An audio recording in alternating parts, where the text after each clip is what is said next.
it's Dr. Johnson. I'd like to welcome you back to episode 9 of Trusalus Injury Recovery and Performance Education Online. In just a few minutes, we've got Dr. Jenn bringing you an amazing lower body yoga workout. So I'm going to have you hold on for a few minutes while we talk about something that's very important here. We're going to be framing today the discussion of injury recovery, the big picture of what goes into all of our decision-making processes when we're working with you and the recommendations we make for you and try to hold you accountable to continue to make so you can get the fastest, best recovery possible. Now, you've seen this board in every room, and the reason you see it in every room is because I have taken my 22 years of experience of doing this job of working with acute traumatic injuries, overuse injuries, and underuse/deconditioning injuries to summarize the process that you've got to go to. So a lot of times you're going to find us in a conversation and I'm just going to be pointing to the board. So what I want to do right now is take a step back and go through this process with you really quick to kind of frame the conversation so going forward we can keep you on track with the why behind what we're doing. First and foremost, every one of you has come to this clinic at some point in time with an injury. And what your injury to me means that there is tissue breakdown occurring. Is it a violent rupture of a bone? Is it a stress fracture? Is it tendinopathy, muscle strains, joint dysfunction? Everything we just discussed right here, this is all would be considered tissue degradation or wearing down. Why is that happening? Well, it's usually happening for a very simple reason. And that reason is this orange line here, which we call our total stress volume. The amount of stress that you've been enduring, whether it was sudden or it was over time, exceeded your body's capacity for stress. Now, what does that mean? Capacity for stress is kind of a big, it seems like it's a big concept, but really it's very, very simple. You have a capacity for stress, and that just means how much stress can you endure and still positively adapt to. It's the old adage or the thought that as a coach, we're going to load and stress these athletes, we're going to break them down, and we're going to build them back up into something better. Well, what we're finding right now in our society is that people are really good at breaking themselves down, but they're not so good at building themselves back up. And the reason is because they don't understand how to manage their capacity for stress. Now, capacity for stress only comes from 4 things. It comes from, number 1, movement efficiency. This means how well do you move? How efficiently can you mobilize and stabilize the major joint complexes of the human body for efficient movement with the least amount of wear and tear? The second thing is nutrition. How well do you nourish your body? How well do you hydrate your body? And how well do you recover with sleep? The good news is that these 4 variables are totally in your control, 100%. So when you first came in, we put you through a rigorous chiropractic evaluation and movement assessment and body composition analysis.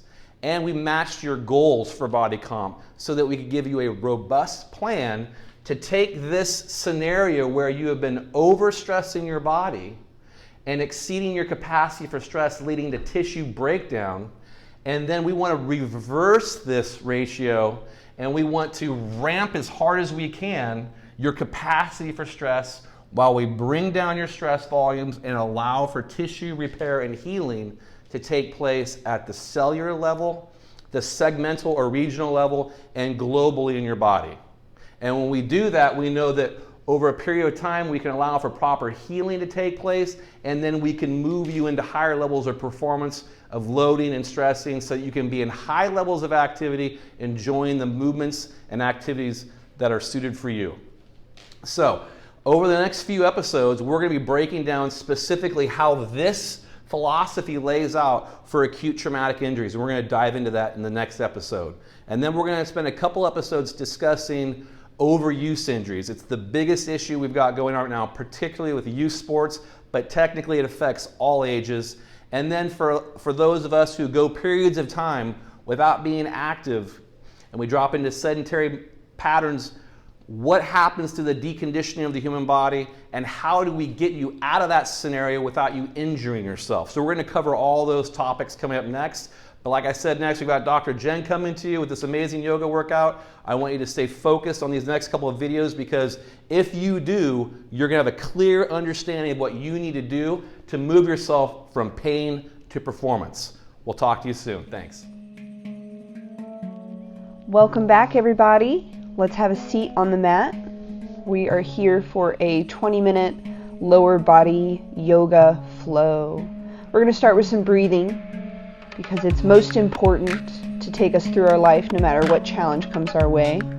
So you're inhaling and exhaling out through the mouth and letting a little bit of flexion and extension fall into the spine and neck. I really like to focus most of my motion up in my neck, moving my head back into extension and down into flexion. And I really let this articulate the movement of my middle and lower back. So I'm not actively pushing my belly forward and pulling it back, but I'm letting my neck orchestrate that motion. You can also recruit the shoulders and kind of, again, promote this motion through the spine. Inhaling and exhaling.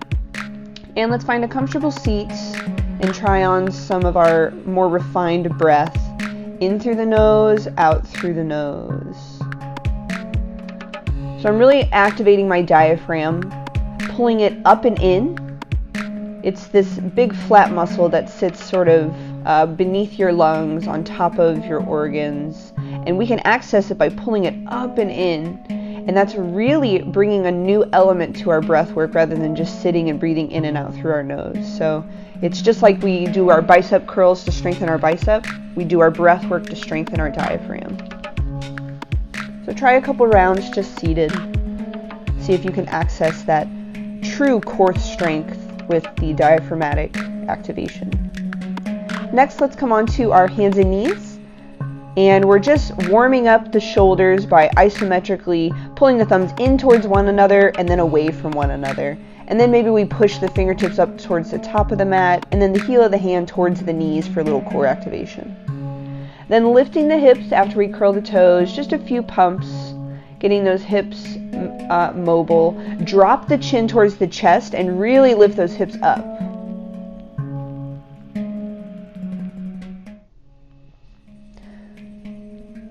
One more time, lifting the tailbone as high as you can. And then lift, lift, lift. We're going to just hover the knees. Push the hips back towards the heels. Pull those thumbs in towards one another isometrically. So you feel the pecs fire up. You should be feeling some heat burning. Good, go ahead and rest the knees down. And you can rock the hips back into a child's pose. Take a few breaths.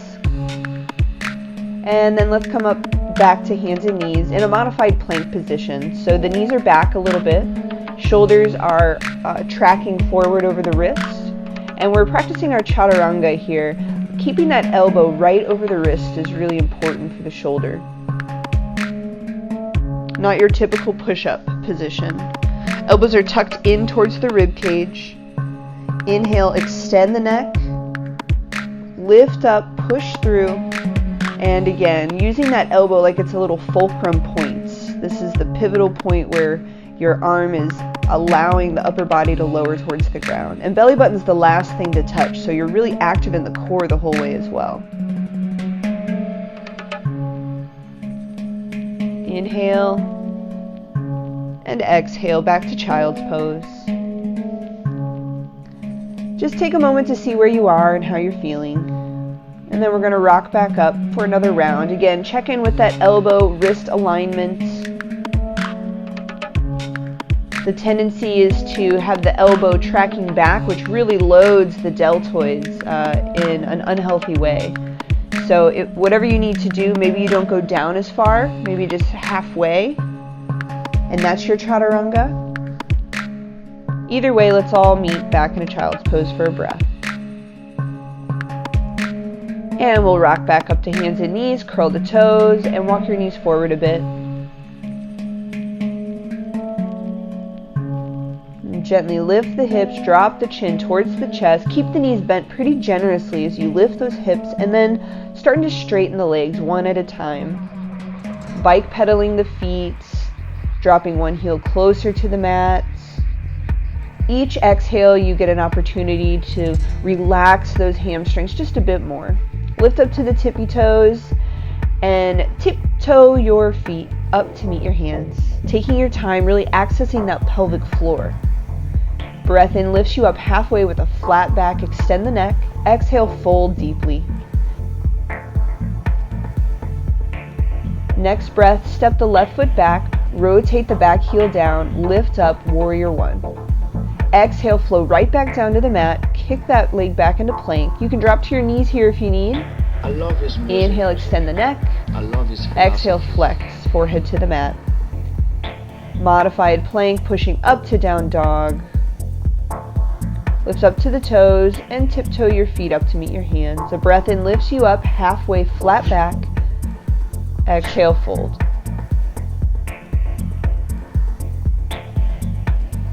Breath in, lift up, stretch long, tall, and exhale, fold. Breath in, lifts you.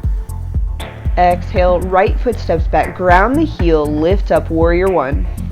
Grow tall, tall, tall out of your lunge. Exhale, go right back to the mat. Left foot goes back to plank, drop to the knees if you need. Lower down, elbows stacked over wrists. Extend the neck and flex the neck. Lift up into your down dog. If you have a more advanced way to get into your down dog, you are always welcome to explore it. I'm just demonstrating a modified version, best for our patients who are going through their injury recovery. Inhale, extend the neck. Exhale, flex the neck. Inhale all the way up to standing and hands through heart center. Go ahead and take your right foot, step back onto your mat. So your left foot is pointing forward, right toes towards the side of the mat. And we're going to hinge at the hips sideways for a little side bend into triangle. This is a modified triangle pose. I'm holding my core weight and I'm just barely resting that left hand on my shin. So make sure you're not dumping all the weight into your supporting hand there. We're going to switch sides and head over to the other side. Music is a Hand is just barely touching the shin, maybe in front. If you've got a little more flexibility, you can drop that right hand all the way to the mat as well on the inside of the front foot. Notice the opposition of my feet. My feet are facing in two different directions. And rotate both toes towards the front. Left toes rotate, and we're going to drop into our side angle stretch. You can drop that elbow onto your knee, and we're going to real quickly go back into a reverse warrior. And we're just going to go back and forth 2 more times. Inhaling and exhaling, holding this strong lunge, tracking the heels in towards one another. Breathe. Straighten the front leg, rotate both toes forward, and we'll go to the other side. Bend that right knee, drop the right elbow to right knee, side angle stretch. Inhale back to warrior 2 and up to reverse warrior. And we'll do that 2 more times, breathing in and breathing out.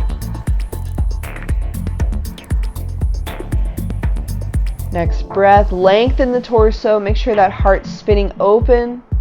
Exhale, lift.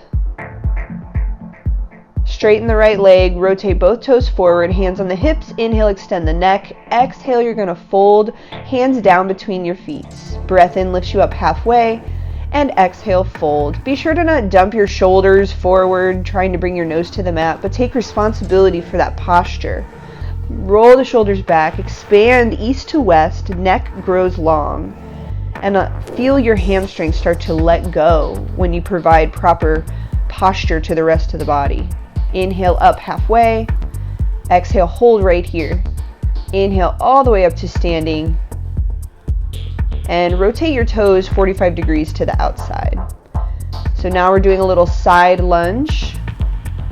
You might not be able to get hands to the mat, and that's okay. You'll just build a little more strength. You can stay up in your kind of side single leg squat. We're getting a nice stretch on the adductors, as well as building some strength in the hip socket. Rotate your toes or your body to face the left toes and crescent lunge. So the back heel's lifted, kind of like warrior one, but the back heel's lifted, a little more power. Exhale, hands to heart center. Pour your weight into that front leg. Lift the right knee up towards your chest.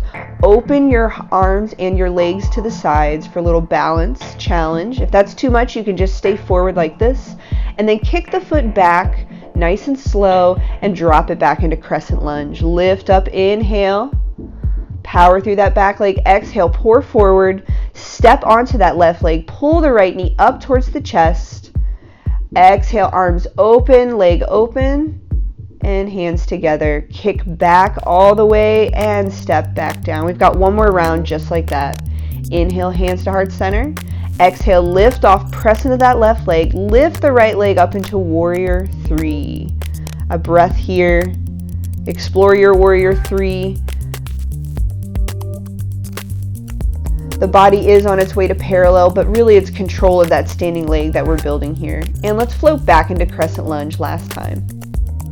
Hands go all the way down to the mat. Step the right foot open, and we're going back through the center, and we're going to rotate to the other side. So right knee is bent, left heel is lifted, rise up. Hands through heart center, pour the weight into the right leg, and go ahead and lift that left knee up towards your chest. Arms open to the side, leg open to the side, back forward, and kick the leg back as far as you can. Reach and step into your crescent lunge. Lift up, breathe, hands to heart center, pour into the front leg, lift up, pull that knee up, up, up, up, up into your chest. Arms open, leg open, arms closed, leg closed. Exhale, push back, reach the foot back before landing the toes down into crescent lunge. Last round. Inhale and exhale as you pour that weight into the standing foot. Explore your warrior three. Body's parallel to the mat. Leg is charged. Toes are down towards the ground, really activating that heel, pushing it to the back wall. Straighten your leg or bend your leg that you're standing on. Both activate different things. Both are worth exploring. And go ahead and float that left foot back to the mat. Rotate back forward and fold through the center. Again, take responsibility for those shoulders. Inhale, lift up halfway. Exhale, grab the sides of the ankles for a little bit more of an intense stretch. Again, I'm not collapsing my chest. I'm not relaxing my shoulders down or really up into my ears. I'm creating a lot of space in my spine in that pose. Rotate to the left and drop the right knee to the mat. Right hand stays on the mat as the left hand spins the heart open towards the bent knee and back down. Straighten the front leg, lift those toes for a little hamstring stretch. We're going to do that 2 more times like a flow. Open up to the left and reach the hips back. Inhale and exhale. If you want to explore a little more mobility, bend that right knee, reach the left arm back to grab the foot or the toes. And gently release. Try not to spring load the knee, slamming the foot into the ground. And we'll go ahead and rotate to the other side, through the center, walking our hands on the ground, or any other creative way you like to make up. And we'll spin the heart open to the right again, and back down. That left hand is planted, right hand on the other side. Straighten the leg, toes lift up, and then we go right back to that side twist lunge. Open up, exhale, inhale, rock back, exhale, open up. Inhale and exhale. Lift up, rotate back through center for a little forward fold. Hands up to the hips, inhale, up, hold, exhale. Next breath lifts you all the way up and you step to the top of your mat. Breath in, we're going to wash it out with a little flow. Exhale, fold. Breath in, extend the neck, flat back. Exhale, plant the hands, step the left foot and then the right. Plank or drop to the knees as we practice our chaturanga. Inhale, neck extends. Exhale, forehead to the mat. Inhale, up to down dog, whichever way you like. up to the toes, and I want you to give a little jump just for fun for the feet outside the hand into your squat, or yogi squat malasana. Hang out there for just a breath or two before you make your way onto your backside. Here on your backside, you're going to bring the heels in towards the rear end so that the fingertips can almost kiss the edges of the heels. And then we're going to interlace fingers behind us, lifting the hips up out of the way. I'm pulling my shoulder blades together and I'm lifting the back of my heart, but I'm making sure that my rib cage doesn't jut up towards the ceiling here. I'm really squeezing my glutes, and I'm also pulling my heels in towards my glutes right now. Good, and go ahead and rest down on the ground. Inhale, we're going to go right back. Interlace the fingers if you want, or you can keep the palms pressing into the mat if this is too challenging. Really squeeze those glutes. Pull those heels in towards the glutes so you feel the hamstrings start to fire up. Make sure your neck and head are freely mobile. They're not really involved here.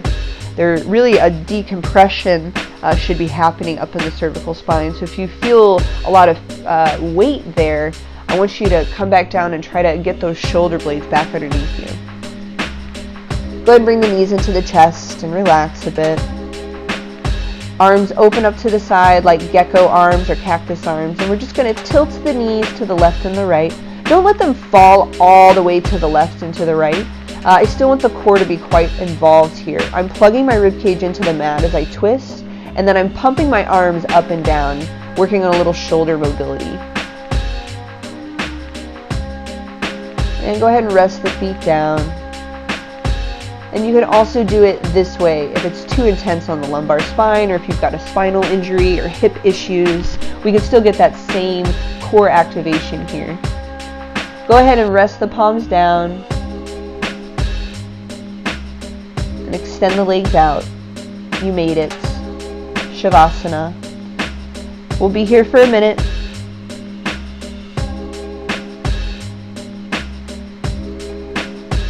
The intention in Shavasana is not to have an intention. It's just to be, it's just to breathe. You can let go of any labored breath or ujjayi breathing you were participating in, and just let yourself rest and be here.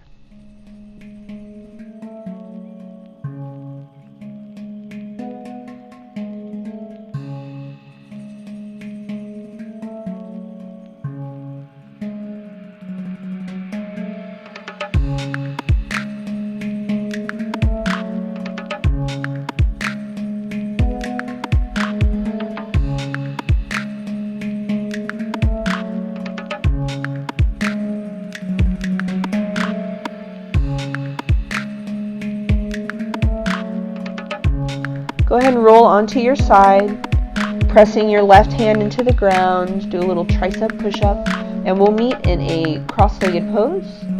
I like to put the left foot in front, closing my practice. We start with the right in front because it's our extroverted, explosive side, and left, it's our intuitive, restorative side. And we bring hands to the forehead to remind us of kind thoughts, to the mouth to remind us of kind words, and at rest at the heart to remind us of kind intention. Namaste.